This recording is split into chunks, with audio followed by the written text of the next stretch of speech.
All right. Hey, everybody. This is Bart Bedigo with the National Tile Contractors Association and TileLetter magazine.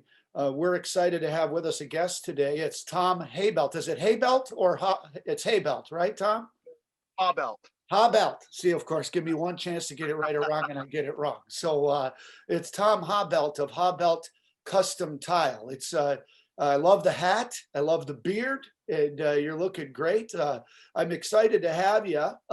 Tell me a little bit about yourself, how you got in the tile business, and a little bit about your company and where you're located. My name's Tom Habelt, and I am a tile contractor in Albany, Oregon.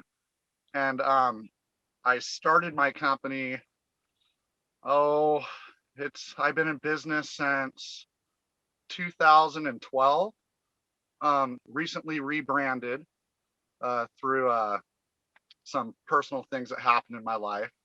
But I started tile in 2008, and literally the guy that I worked for put a tile saw in my hand and said, "Go set this floor." And I was like, "Okay, what?" And so the first time I remember the first floor I set, and did it completely wrong, but I know that now. Didn't know that then.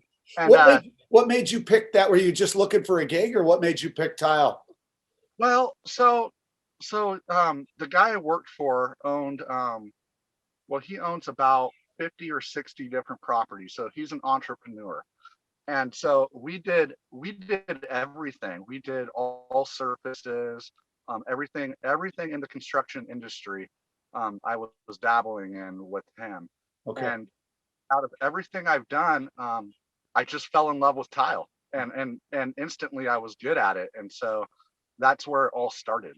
We've heard that a lot about that when you get exposed to all aspects of construction that that people fall in love with tile. What is it about tile that you first that attracted you and what you cultivated into your business now, and what kind of work do you specialize in now? Well, so it's the artistic Yeah. side of everything. And so I'm very artistic, and I love to build like beautiful things. Um, and so like right now, after all of the training events, I'm a certified tile installer number 1359. Great. I've traveled the country, uh, went to Washington, D.C., actually NTCA. Uh, I won that event I remember a that. few years ago. And I think that's when I first met you. And so I've traveled the country, and spent a lot of time and effort and money into being able to do things right. And so what I specialize in now is very high end custom installs that are unique, because that's what I want to do. I want to do more of the artistic, unique things. Like right now, I'm working on a bathroom, uh, 3D glass tiles. I use translucent grout and threw dazzle from Laticrete in it, so it's got glitter grout in the back. So I love doing very unique projects. And are you a sole proprietor still, Tom, or do you have people that work underneath you, or is it all you? No, it's all me right Mhm. now. Now on bigger jobs,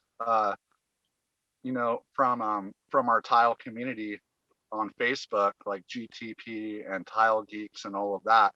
Um, I have been able to find people Great. in my area to team up with that are tile contractors too. And that is just it's easy. It's easier that way, because then I can trust them because they have the same quality, and I really don't have to babysit them. And so I am an LLC, but it's just me. That's one of the big advantages, I think, of social media that you talked about. You mentioned the groups, the Global Tile Posse, like Jason McDaniel's group, or the Tile Geeks, and Tile Love 2.0, and I know I'm missing others, but that networking is a really big component, and you've found value in that, I know. And when I met you, you said you won a trip with us, and I remember that, and I met you, and the one word that I think I would describe you with when I first met you, spent a few hours with you, would be passion. You're a real passionate guy. And I think that comes across on social media very well. So it leads me to one of the reasons why I wanted to host you as a guest, because I'm intrigued by people that that are using not only the social media, but just our industry in a little bit different way, and maybe marketing themselves or their company, or maybe not even their company, but themselves individually a little bit different. And I got my eye on this dad's dinner thing, and I'm really, I've got 3 boys myself, and not a great cook, but just really enjoy eating and the whole atmosphere. And I just was like, this is such a freaking cool concept that he's got. So tell me about what led to this, and tell me a little bit about this story. And I think it's kind of blowing up. So maybe talk about a little bit Yeah. about this. Yeah. Okay. So now with my company, I'll just give the drop on everything. So I've been in business since 2012. Okay. I was married for 10 years. My old company, we had a storefront. I got a storefront right after Washington, D.C., meeting everybody there, and I wanted to expand, and things were going really good. Typical just contractor, white picket fence, nice house, the wife, the 4 kids. So I was just a typical average working guy. I don't know about Okay. 4 kids being average, but keep going. That's okay. All right. So back in 2018, I went through a divorce. It was very unexpected. It really threw me for a loop, and I went through a depression stage through that, for about a year, and through that divorce, it was not a very pretty divorce. It was a very ugly one. It ended up in courts and all of that, and through that, I ended up getting custody of the kids, Okay. and I was shocked and blown away. And as and but I lost my company through the divorce. Mm. There was a lot of money involved and stuff, so I said, no, you can just have it. And so for a year, I became the single dad, and I had no clue what to do. I couldn't cook. I burnt water. So you were not a cook before any of this. I did not No, know that. no. So I didn't know how to cook, and so newly going from having a family and being able to raise these kids together to doing it on my own was very life changing. And then I'm still working, right? And um, ended up rebranding my company and opening up a new one through all that. But so working and trying to raise these kids on my own, we were going out to like Applebee's and Red Robin. We were going out to eat every single night, and it was getting draining. Yeah. And then one day I looked at my kids and I said, something has to change. We can't keep doing this. They were unhappy. I was unhappy. And so we started cooking at home. And and in the first few meals, we were messing it up. But I was, and I am a passionate guy. And I was like, but we started doing this and eating dinner as a family. And the bond that was created with my kids doing this was absolutely phenomenal. I was just shocked. Like my kids were getting involved and we were having fun. And I was just posting this on my personal page, like Right. 2 years, 3 years ago, my meals with my family. And then one day someone added me to a cooking group. And I was like, oh, that's weird. So I posted my meals in that cooking group and it went viral. Within 10 minutes, I had 20,000 likes. It was insane. I was like, holy cow.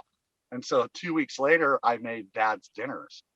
And Dad's Dinners has only been going, it's only been around for about 5 months. Okay, And 5 months. And is it, did you post it in the tile group, or is it just, where did you send it? yeah, so it is 100% organic. People have just been joining and then telling their friends and telling their friends. And now after 5 months, I have 21,000 followers. I get about 1,000 people about 500 to 700 a day that join. It's just been something so amazing, just spreading the positivity and letting people know, like, I could not cook before, and now I'm making meals that you couldn't even find in a restaurant. So it has helped me out with my family and with my kids, and it's fun for the kids too. Like we're on YouTube now too. We have a pretty good following on YouTube. We cook live every night just to show everybody, because if I can cook, you can cook. And that bond sitting down at the table has changed our lives. So that's why we do it. And it has touched the world. Well, I have people from all over the world in my group, Australia, the UK. So it is worldwide and it's still going.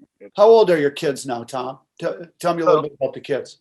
Yeah. yeah, so Skylar, he is 13. Kaylee, she's 11.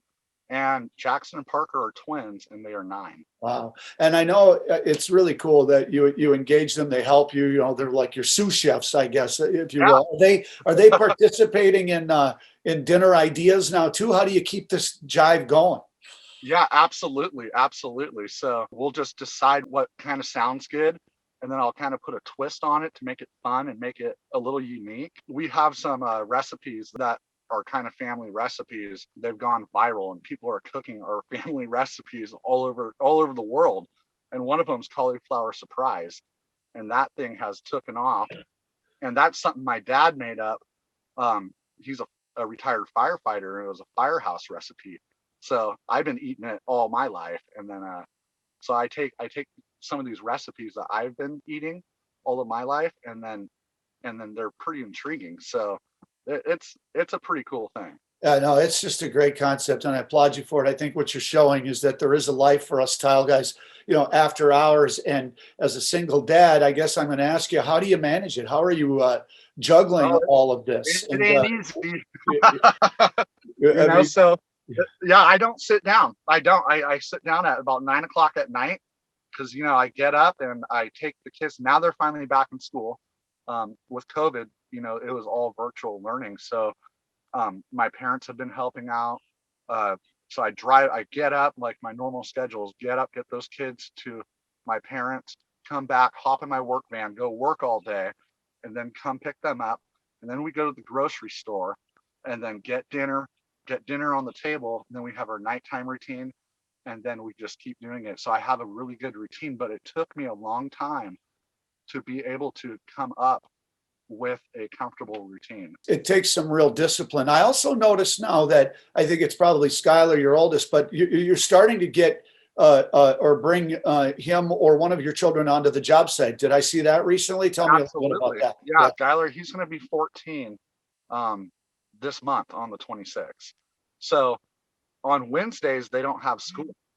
So I figured, why not get him in, and he can start mixing mud, picking up garbage, like what a helper would do when they first start out.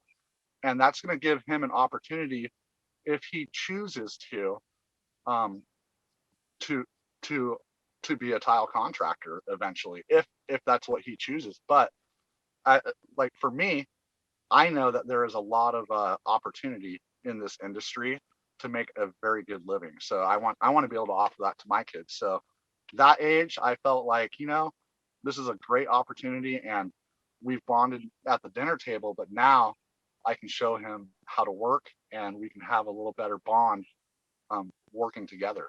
Yeah, and just even if he never embraces it as a trade, like you said, you won't ever regret spending time with your kid out in the field and having them learn, what dad does and all of that. So I think it's just awesome. So you told me you went through a tough time. I don't want to elaborate on that. What advice, all of us, and a lot of people, and myself included, we've all been, life is a series of ups and downs. Sometimes the downs are really bad, and sometimes the ups are phenomenal, and sometimes not a lot going on, in between. But, Yeah. what advice would you give somebody when it's as dire as it was for you? And how did you pull yourself out of it? In every situation, I always and think about positivity. Okay, what is the positive effects of what's going on? So, some days I was like, I don't even want to do this anymore. I was like, no, I was just down. But I had good friends, I had family to call and be able to pull me out of that mind thinking. And then, because I'm a positive person and I'm very outgoing, and so through that whole thing, and that whole divorce, every day I just got up and I said, okay, it's just one day at a time. We're going to do this today. What can I do to make today good? And just kept trucking along. And it's really crazy. I had advice too. And people kept saying this and said, this is the first day of the rest of your life. Mhm. When I was going through that divorce, I was like, what do you mean? No, my life sucks. And this is not fun. This is not a fun time. Everything, I'm losing my business, I'm losing my wife. I don't know if I'm going to have my kids. No, this is not the first day of the rest of my life. And they said, your life is about to get amazing. And I was like, But you know what? They were right, because 3 days later, I have my company back. I'm financially secure again. I have my kids. I have a community of over 20,000 people, um, and there's a lot of friendships that were created in that community. Yeah. And so life is absolutely amazing now. And you can't focus on what you have or who's in your life, because me, I'm not married, I don't have a girlfriend. So my happiness comes from inside, and it took time to get there. So I really found out who I am after that divorce, and I got to do a lot of soul searching and figure out who I am and who I want to be. And now it's like the sky's the limit, and life is just absolutely amazing. So if people like me want to continue to check out this Dad's Dinners thing, they can find it through a social media group, right? Is it a Facebook, Instagram group, but it's also on YouTube? Tell us, how do they find it? So it's Dad's Dinners on Facebook. It is a Facebook group. You just type in Dad's Dinners and it'll pop right up. And then on YouTube, it's called Dad's Dinners as well. So you just type it in the search, Dad's Dinners, hit subscribe. You will be able to see my videos on YouTube. Now on YouTube, the YouTube thing is very new as to the page, but YouTube's a little different. So I have enough subscribers to be able to go live in there. So I've been recording and doing the video. So I don't have a lot yet, but I'm waiting for them to approve my cell phone lives, because that's how I do it. And once that hits, then I will have a new video every single day on YouTube. Well, if we can help add a few more names to those groups, we're glad to, but it seems to me like you don't need the help. We're really proud of you, Tom. Hey, you know what? I can use all the help. I love help, and yeah, that would be amazing. I just love how the community is growing and everybody is welcome. The most important thing from all of this that I saw, is such a cool idea. You pulled yourself out of it, but it's the interaction of your children with you that I think is what is going viral with people. It's infectious. It's great. You can tell that it's not fake. You're having a great time doing it. NTCA and TileLetter is proud to be associated with you. So thanks for being our guest, my friend. Yeah, thank you. Keep it going. Have a great day. This is Bart Bedigo with TileLetter Magazine, National Tile Contractors Association. You've been listening to Tom Habelt of Habelt Custom Tile, and thanks. Have a great day.